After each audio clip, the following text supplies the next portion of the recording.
I haven't believed in monsters since I was a boy. That kind of thinking, ghost stories and cryptid tales, was a luxury for people who didn't work 12-hour days with busted knuckles and dust in their lungs. The Beast of Bray Road? Just another piece of backwoods folklore, like the haunted mill or the glowing orbs people claimed to see in the woods. Folks needed something to explain away dead livestock and poor fencing. Made better gossip than admitting you left a gate open. The combine growled under me, steady and loud, eating row after row of wheat like it had a grudge. My hands were stiff on the wheel, and the floodlights ahead cut deep into the crop like a knife through soft bread. Past midnight now, moon hidden behind heavy clouds, my last chance to finish the north field before the storms rolled in. I adjusted my cap and took a long pull from the thermos beside me. Coffee tasted like burnt bark, but it kept me upright. The hum of the machine and the crunch of the wheat settling into the header calmed me. Out here, surrounded by the dark and the steady noise, I could breathe. The CB crackled. "You seeing any glowing eyes out there, Uncle Frank?" That was Jason, my nephew, back at the grain bins. Always had a smart mouth. "Yeah," I said, deadpan. "Saw the beast, driving a Prius and bitching about gas prices." He laughed, and the signal dropped. I let myself smirk just a little. Then it was quiet again. Just me and the machine and the endless gold around me. I kept my eyes forward, watching for rocks or sinkholes that might chew up the blades. No time for mechanical crap this late in the season. Too much to do, not enough daylight left in the seasons. Still, I thought about those stories. Dogmen in the trees, clawed footprints in the mud, shadowy shapes chasing cars. I knew better. I knew what wolves looked like. I knew what a man looked like. Anything in between was just fear talking. It must have been close to midnight when I saw it. The combine's lights swept ahead, washing over stalks of wheat, and then over something dark and out of place. I slowed the machine, squinting through the glass. At first I thought it was a sack of feed or some rubbish someone had dumped. But when I got closer, I saw the twisted body of a large dog right in the middle of my row. Had I hit it on the last pass? Poor thing looked like it had been mangled. Body twisted, ribs splayed, a leg ripped off, and more than a few dark stains in its fur. Sure, a combine could have done that. But I would have noticed something like that. And why was it in a row I hadn't done yet? Maybe it had been killed by coyotes, but that dog was easily twice the size of the largest coyote I'd ever seen. It didn't make any sense, but still, I had to deal with it somehow. I brought the combine to a full stop and climbed down, floodlights on, flashlight in one hand, and the pitchfork from the mount in the other. Just in case it was coyotes after all. The air hit me thick, wet, still, and smelling faintly of something sweet and spoiled, like meat beginning to rot. I crouched beside the carcass. It was a pretty big dog, at least 100 pounds. Its eyes were still open. Its jaw hung slack. It was absolutely gruesome, and the bite on its neck was wide enough to make my gut twist. Then I heard something. It sounded like slow, gurgled breathing. Not mine, not the wind. Heavy and wet, like someone breathing through a busted nose. It was coming from the right, maybe 20 feet to my right. Steady, slow, deliberate. I turned slowly, pitchfork tight in my grip. Then I turned the flashlight toward the sound and froze. Something huge crouched in the wheat, not all the way hidden, not trying very hard, just squatting, watching. Its eyes caught the beam and flashed. The body was wrong. Too long, too bent, with fur in patches and bare, raw skin stretching over bone. It had a distinct hump between its shoulders, like its spine had warped outward, forcing the skin to stretch and bulge grotesquely beneath ragged patches of fur. The shape reminded me of a starving bear crossed with a man crawling through a nightmare. For a moment, it didn't move. It just watched me, breathing like every breath hurt.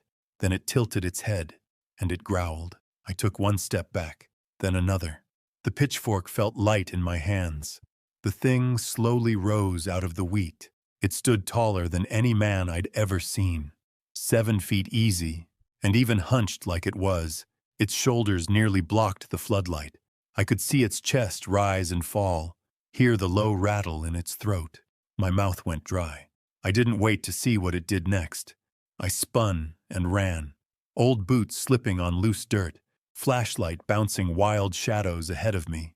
Behind me, I heard it give a noise, half growl, half scream, and then crashing through the wheat like a bulldozer. The combine was 30 yards away. It felt like a mile. I ran harder than I had in decades, lungs burning, legs numb. I could hear it behind me, fast, but not smooth, like every step hurt it, like its body was too broken to move the way it wanted. But it was gaining.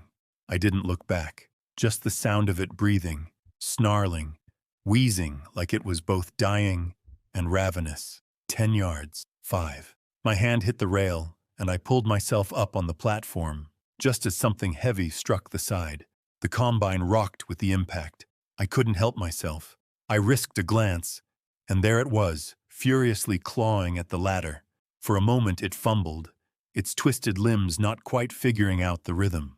Then, with a sickening lurch, it began to pull itself up, jerky but determined. Up close it looked even worse, face like a melting mask, fur stuck to oozing skin, eyes full of something almost human and fully wrong. I grabbed the pitchfork and drove it downward. The tines struck something solid, flesh or bone, and the beast shrieked, a sound like steel ripping apart. It lost its grip and fell, crashing into the wheat below. I ripped the door open and got inside. Then I fumbled for the ignition, barely able to find the key with my shaking hands. Outside, the beast howled, high and sharp, a sound that didn't belong in this world. The machine groaned and surged ahead as I jammed the throttle forward. I saw it lurch alongside one last time, trying to keep pace, its ruined limbs flailing in the wheat. Then it veered away, disappearing back into the stalks. Gone. But I didn't stop. Not for a second. By the time I made it back to the barn, my hands were still shaking. I parked the combine, killed the lights, and sat there in the dark for a long minute, trying to breathe. The world was quiet again, wind rustling the trees, an owl somewhere out near the fence line. Ordinary sounds, safe sounds. I washed my hands 3 times in cold water, scrubbing at the dried blood on my knuckles even though I knew it wasn't mine. I didn't check the pitchfork, didn't want to see what came off the tines. I leaned it in the corner and left it there. I thought about calling someone. The sheriff, the DNR, hell, even the radio station that ran those paranormal call-in hours. But what would I say? That I was chased by a mutated dogman? That it knew how to climb ladders? No one would believe it. And truth be told, I wasn't sure I believed it either, so I said nothing. But the next morning when Jason came by for breakfast, laughing about something he and his buddies had done the night before, I cut him off cold. "Stop hanging around outside after dark," I told him. He blinked. "What?" "I mean it. You and your friends, stay out of the woods, especially north of the creek. Nothing good out there." He gave me a weird look, like he wanted to make a joke. Then he must have seen something in my face, because he just nodded and went quiet. That was good enough for me. They used to talk about the beast of Bray Road around here. Big, hairy, half-man, half-wolf thing that prowled the back roads and chased cars in the 80s. Folks laughed it off, but not all of them. Some swore it was real, said it was smart, said it watched you. I never gave it much thought, not until I saw that thing at the school. I'd worked maintenance at this high school in rural Wisconsin for 27 years, and when I retired, they kept me on part-time. Said nobody knew the pipes and the locks like I did. Maybe that was true. But the real reason I stayed was because something was off, and it had been for a while. It started with the dumpsters. Found one flipped clean onto its side behind the kitchen loading bay. No storm, no pranksters, just tipped like a toy. Trash scattered, meat gone missing from a sealed box left out too long.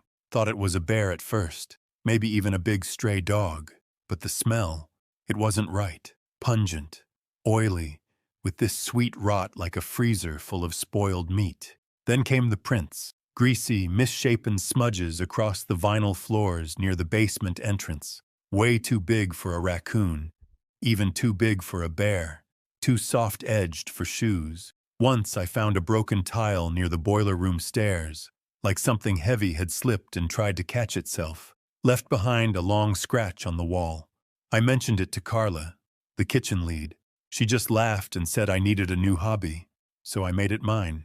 Started staying late, later than anyone knew, made rounds after the sun went down, started carrying my big mag light again, same one I used back in the 90s when the power grid failed during that ice storm. I brought my old crowbar too, just in case. I wasn't scared, not yet, but I was curious, and I knew when something didn't belong. The worst part wasn't what I saw, it was what I smelled. Every time I stepped into the basement, it was there. That same animal funk stale blood scent, like something had been curled up in the dark, sweating and leaking into the concrete. Someone or something was hanging around the school after hours, and I was going to find out what. I started noticing a pattern. Every Thursday night, the cafeteria staff stocked up for Friday's hot lunch run. Sloppy joes, ground beef, frozen patties, that kind of thing. And every Friday morning for 3 weeks straight, something had been off.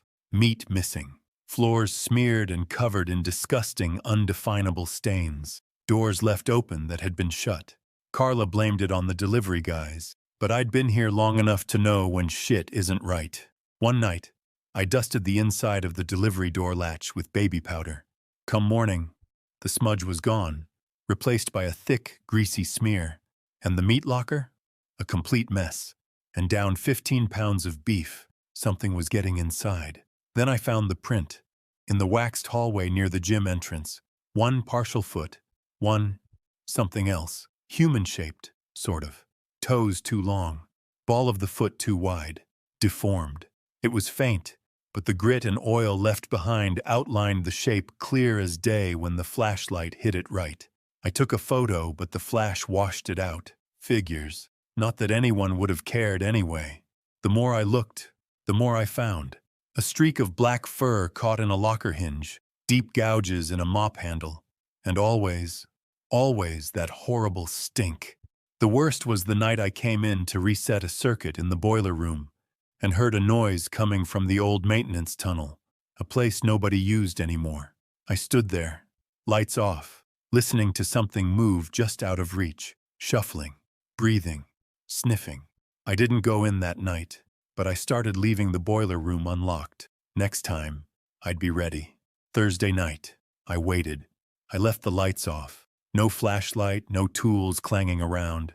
Just me, the crowbar, and a gut full of nerves.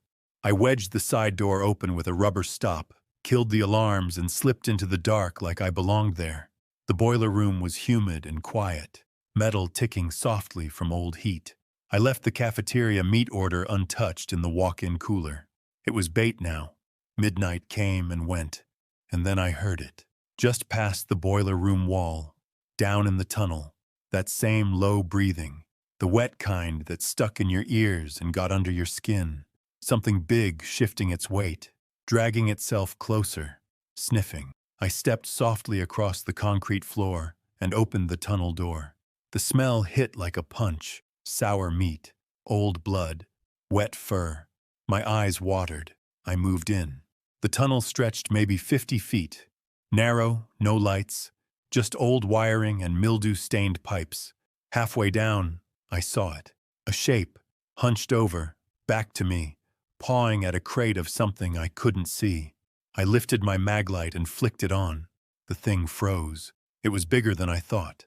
Hair in clumps, patches of sick-looking skin showing through. Back arched unnaturally. Head low. Its limbs were too long.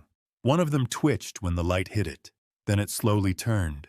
Its eyes glowed for a split second in the light of the torch. Its face, God help me, looked like a dog skull stretched wrong over a human jaw, as if someone had tried to piece the two together with bare hands and no clue what belonged where.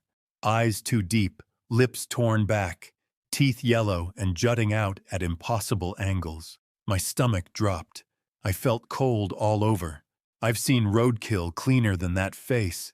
And then the mouth opened, slow and shuddering, into a silent snarl that felt personal, like it hated me for seeing it. I backed up slowly, flashlight in one hand, crowbar in the other. "That's close enough," I said. Dumb thing to say.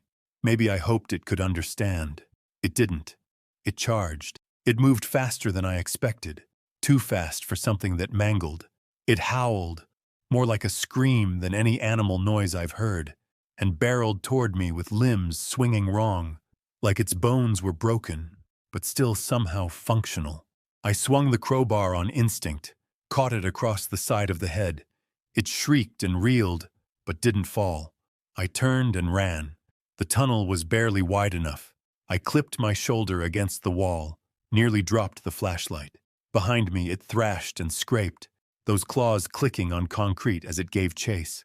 I burst through the heavy boiler room door and slammed it shut behind me. I grabbed the nearest thing, a busted desk chair, and jammed it under the knob. The door shook once, twice. A roar of frustration echoed through the metal. Then silence. I stood there panting, drenched in sweat, heart thudding so loud I could barely hear myself think. My legs threatened to give out. I didn't move until well after the first light broke through the boiler room window. When I finally left, I locked that tunnel door and welded a steel bar across it with the school's emergency repair kit. No one asked why. No one cared about what happened down there. And I didn't want to make a complete fool of myself. I hadn't worked another night shift since then. In fact, I didn't leave the house at all after dark. Not anymore. My name's Michael. I'm an ex-Army Ranger with 3 combat tours, discharged 2 years ago.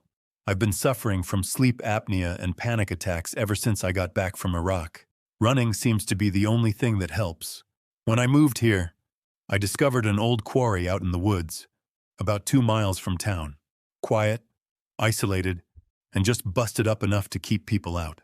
I loved the isolation, and it was just the right distance for a 10-mile run when I did 2 laps around the pit. For some reason, that place helped me cope, helped me forget what I had seen in the Middle East. The VA gave me pills. Running worked better. The old fencing was rusted through in places, and the no trespassing signs hadn't scared anyone off since the 90s. But nobody came out here. Not anymore. Certainly not this late. I ran my laps along the outer path, 3 miles around the rim. That night, I was on my 2nd lap. Shirt soaked, everything hurt. Then something changed my life forever. I saw something. Movement down in the pit. Something big, dragging something down the ramp. I slowed to a jog, then stopped altogether. Wiped my face. Blinked, just to make sure I wasn't imagining things. It was still there. It was real. Down at the edge of the basin, something massive, at least man-sized, maybe more, was pulling a dark shape through the dust. No lights, no vehicles, just moonlight and shadows and the crunch of weight over rock. I stepped closer to the edge, just enough to see the dragged shape better. It was some kind of animal, dead, body twisted, blood glistening like oil in the moonlight, fresh. The figure, hunched, awkward, silent, hauled it with one long, powerful arm. Not like an animal, like a person handling a heavy load. It moved through the old excavation yard with purpose, approaching the junkyard of old machinery and storage containers in the middle of the pit. I felt my hand reach for the holster on my belt. I never left the house without my gun, not even when I went running. Old habits. War teaches you not to trust the quiet. Not ever. The hunched figure disappeared behind a line of old bulldozers. Toward an old shipping container, I realized. The one wedged between rusting diggers like it had been dropped and forgotten decades ago. And then that smell hit me, even though I was over 200 feet away. Faint at first, then stronger. Rot. Meat. Death. Like a butcher's shop that's been without power for a week. I should have walked away right then and there. Instead, I started making my way down the access path, boots careful on loose gravel, heart pounding with something I hadn't felt in years. Not fear, not yet. Curiosity, excitement even. The quarry always had a certain silence to it, but that night it was different, too still. The kind of quiet that made your instincts hum like a live wire. Every step down the winding ramp brought the stink closer, stronger. I held my breath as long as I could between paces, but it still wormed its way in, rancid, coppery, with a thick, wet layer of decay. I moved from boulder to boulder, keeping low, watching for any sign of motion near the shipping container. The only sound was the loose gravel crunching under my boots and the occasional ping of cooling metal from old equipment. No wind, no crickets, not even the frogs that usually clung to the waterline. I reached a spot behind an old cement mixer and crouched, trying to keep my breath even. That's when I saw it again. Just a glimpse through the gaps in the scrap metal piles. The container door was half open, and something moved inside. Slow, deliberate. Then came the sounds. Wet, tearing noises, bone cracking, flesh being ripped apart like old cloth, and low grunts. Not animal, not human. Somewhere in between. I eased closer, just enough to catch a clean angle through a jagged hole in the side of the container. It was in there, crouched over the dead animal's body. A calf, by the looks of it. The thing was hunched, its back arched unnaturally, its body covered in thick, dark, matted fur. It was bigger than I thought, easily 5 feet tall, even while it hovered over the dead calf. It squatted like a gorilla, knees tucked, one hand supporting its body. It tore a chunk of meat from the calf's belly with its teeth, then used its hand to pull more into its mouth. Not a paw. 5 long fingers, including a thumb, working in coordination. Clumsy, but functional and purposeful, like something that had once known how to eat like a person. The image of that thing stuffing meat into its mouth with its hand stayed with me. More than the blood, more than the smell, and then I really saw its face. What I was looking at was definitely not a person. The head was unmistakably wolf-like, but grotesquely malformed. Ears sharp and twitching, angled high on its skull like radar dishes. Its muzzle was long, but too wide for a wolf, with patches of flesh showing through uneven fur. When it bit down again, I saw the shape of massive canines, at least 3 inches long. This wasn't an ordinary animal. I was horrified, and I didn't know I was backing up until my heel struck a loose brick. I recognized my mistake right away. The thing inside the container froze, the chewing and heavy breathing stopping in an instant. Its head snapped up, and then, very slowly, it turned its impossibly ugly face toward me. For a moment, neither of us moved.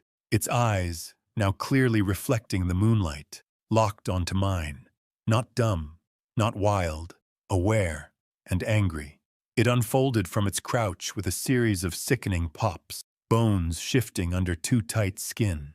7 feet tall, maybe more, still hunched over, arms hanging loose. It slowly walked to the front of the container and stepped out into the open, sniffing the air, head tilted slightly like it was triangulating my fear. I unholstered my pistol, but my hands were shaking. Then it let out a sound, a low, guttural growl that started in its gut and climbed into something broken and hollow, almost a question or a warning. Then it stepped forward, slow at first, deliberate, testing my reaction. But with every step, the growl grew louder, deeper, more violent. My breath caught, my fingers twitched against the trigger. Then it picked up speed, shoulders hunching, claws scraping the dirt as it closed the distance. I panicked. I raised my pistol, aimed center mass, and fired. 3 shots. The muzzle flash lit up the creature like lightning. At least the first shot was a hit. I heard the bullet strike bone. The thing screamed. It was a horrible sound, part howl, part moan, part growl. For a second, it reeled back into the darkness, crashing into metal, roaring with pain. That's when I turned and ran. I spun on my heel and sprinted toward the nearest slope up the quarry wall, slipping in loose gravel, heart pounding in my throat. Behind me, I heard it give chase, claws scraping rock, limbs hammering against old machinery as it pursued. I made it halfway up before my foot slipped. I fell hard on my side, dirt in my mouth, gun slipping out of my hand. It was behind me, close. I didn't look. I just reached out, found the gun, thank God, and aimed it backward immediately, flipping on the flashlight as I did. The beam caught its face again, eyes blazing, fangs bared. It charged again. I fired. 2 more shots. Both hit. I heard the impacts, heavy and wet. The creature let out another scream, louder than before, angrier, but also in pain. It staggered, crashed down to ground, snarling and howling while frantically clawing at the gunshot wounds. That was my chance. I didn't wait to see if it got back up. I lunged for the top ledge, pulled myself over, and ran faster than I ever had before. At home, I was barely able to get the key in the lock. Finally inside, door locked and deadbolt set, I waited, chest heaving, hands clutching the gun tightly, praying that it hadn't followed me. It hadn't, thank the Lord. I didn't sleep that night. Couldn't. I sat in my kitchen with the lights off, gun on the table, listening to every creak of the house and replaying every second of what I'd seen. The smell, the way it moved, the way it looked right at me, like it recognized me. The next day, I started searching. Not because I thought I'd find anything real, but because I had to do something. I typed in everything I could remember. Dog man in Wisconsin, quarry creature, human-wolf hybrid. Most of it was garbage. Reddit threads, cryptid blogs, people arguing over blurry photos. But one name kept coming up, the Beast of Bray Road. It was a local legend, old sightings going back decades, descriptions that made my skin crawl, because they matched. All of it, hunched posture, hands instead of paws, feeding on livestock, reflective eyes, that same sick mix of wolf and man. I read for hours, barely blinking, newspaper clippings, eyewitness accounts, some ridiculous, some not. I don't know what I saw that night, but I wasn't the only one. And what I had seen was real. Monsters exist after all, I guess. I haven't been back to the quarry since. Not even close. But some nights, when the wind comes from the west, I catch a smell through my kitchen window. Wet fur, copper, decay. And I know it's still out there.